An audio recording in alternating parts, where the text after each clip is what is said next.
Welcome to the Whole Food Plant-Based Cooking Show, where we make plant-based cooking easy. I'm Jill, and today I'm going to show you how to make your own homemade corn tortillas. The all-free whole food plant-based cooking show. So we're going to start with masa harina. That is the main ingredient of corn tortillas. It is not cornmeal. You can't use cornmeal to do that. The corn that they use for masa harina is processed a little bit differently. So that's what we're going to use. And then I have arrowroot powder, or you could use tapioca starch. They're pretty close to the same thing. So we're going to start out, and I'm pretty much just following roughly the directions on the back of this package. So it says 2 cups of masa, but I'm going to use 1 3/4. And then I'm going to do 1/4 cup of the arrowroot powder.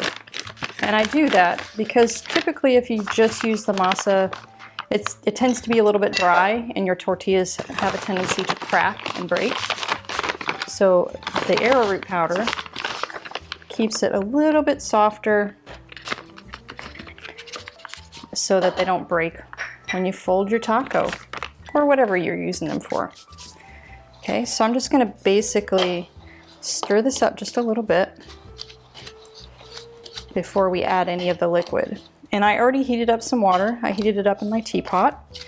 It calls for anywhere from 1.5 cups to 2 cups of hot water. Okay, so that's roughly mixed up there. And I'm going to use the juice of half of a lime just to give it a little flavor, because we aren't using salt, because my recipes are salt-free. So I'm just going to squeeze a little lime juice in there. And then when you add your water, you want to just add just a little bit to start. And stir it around, kind of like you're making biscuits. You know how it gets kind of crumbly? And you just keep adding a little water as you go until the mixture sticks together in a big ball. And the reason why you don't want to pour all of the water in at one time is because it could be too much water, and then you'll have to keep adding more masa or adding more arrowroot powder just to get it dry enough so that you can roll out the balls. So this way you're controlling exactly how much liquid so that you don't have to add any more of the flour. And once you get close to the texture that you like, or that it's almost all incorporated, then you can just use your hands. And see how I ended up with, I still have a good half a cup of water still left in my cup. So I'm just going to massage it a little bit, knead it.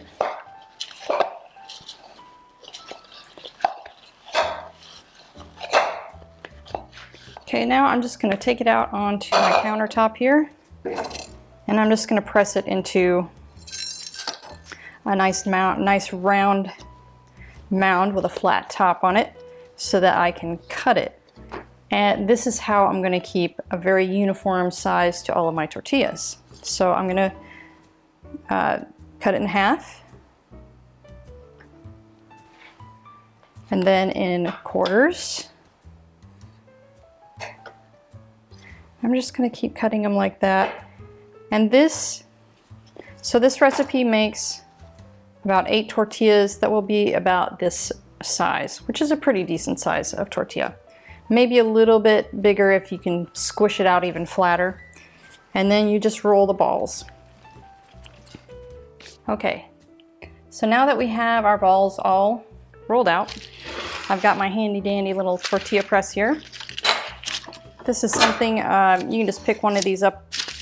You kind of see them everywhere, really, in the grocery store. Some grocery stores have them, or you can order it online, and I'll give you a link below.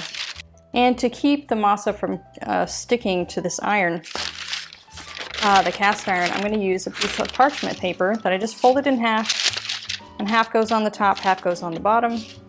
We just put our ball in, press it down, and press.